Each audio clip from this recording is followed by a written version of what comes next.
All right, do you feel flat out slow and unathletic, or you lack spring when you're sprinting? Then I got 3 plyometric exercises to help transform your speed and acceleration. And just so you can trust me, I've trained athletes to do this. First, here's what you need to know. When you're sprinting, your calves, glutes, and hamstrings are going to be the primary drivers for pushing your body forward. But the problem is, most athletes train these muscles in isolated segments. This will almost never transfer over to sprint speed unless you're doing the type of stuff I'm about to show you. What athletes don't know is that acceleration isn't just one phase or one athletic trait. You have early acceleration, which is 0 to 10 yards or the first 1 to 7 steps, and late acceleration, which is around 10 to 30 yards or for elite athletes even further sometimes. That means you need to train the glutes, calves, and hamstrings in the slow stretch shortening cycle and the fast stretch shortening cycle. The difference between these 2 stretch shortening cycles is the way you get off the ground. The slow stretch shortening cycle means you're going to be using more muscle dominance and power-driven strategy, and the ground contact time will usually take over 0.25 seconds. And the fast stretch shortening cycle is more elastic, ankle dominant, and will usually take over 0.15 seconds. So if you struggle with speed and acceleration, what it really comes down to is doing plyometrics that not only mimic the movement of sprinting, but also the speed of early acceleration, which is the slow stretch shortening cycle, and late acceleration, which falls under the fast stretch shortening cycle. This is going to have higher transfer than isolating muscles as individual pieces. Now, one of the most important plyometrics you can do year-round is the single leg hop.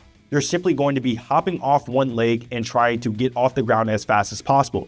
This is going to turn it into a cyclical motion, similar to a regular bound where you're trying to push for as much distance as possible. You're simply just going to do that on one leg. The goal is to avoid letting the hips and the ankles collapse excessively. This is going to make the ground contact times even longer and have less transfer over to sprinting or even vertical jump. So if this exercise is too intense for you, try lowering the amount of height you go and just make it a simple baby hop. Over the weeks, you can make the ground contact time faster off the ground and make the height you actually jump higher off the ground. This is awesome for developing that early acceleration power that we were talking about earlier. But here's the issue. Single leg bounds won't do much for late acceleration. I'm going to analyze 10 people in one of my new videos for sprint technique. So make sure you click the link in the description to join the newsletter to get a chance to get analyzed from me. Because the ground contact times in this exercise fall in the slow stretch shortening cycle category for most athletes if you're not the elite level of stiffness needed. So for late acceleration, we're going to switch it up and do something called straight leg bounce. So for this drill, we're going to try to get off the ground as fast as possible,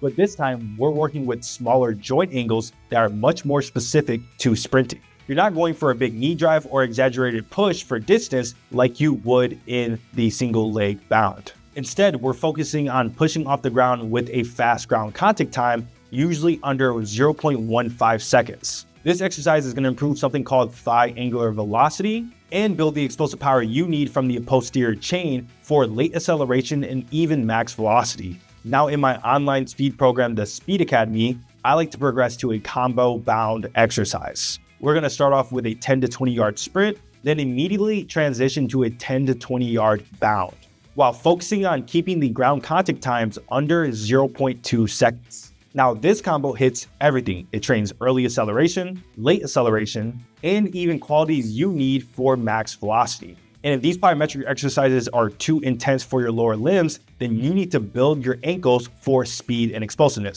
So watch this video right here to learn how to train your ankle complex to be a faster athlete. Now, if you want more plyometric exercises to increase your sprint speed, hop on the Speed Academy. I have the best plyometric progressions in the world to help athletes sprint faster, whether it's track and field, football, or even basketball. Click the link in the description or the pinned comment to join the Speed Academy today.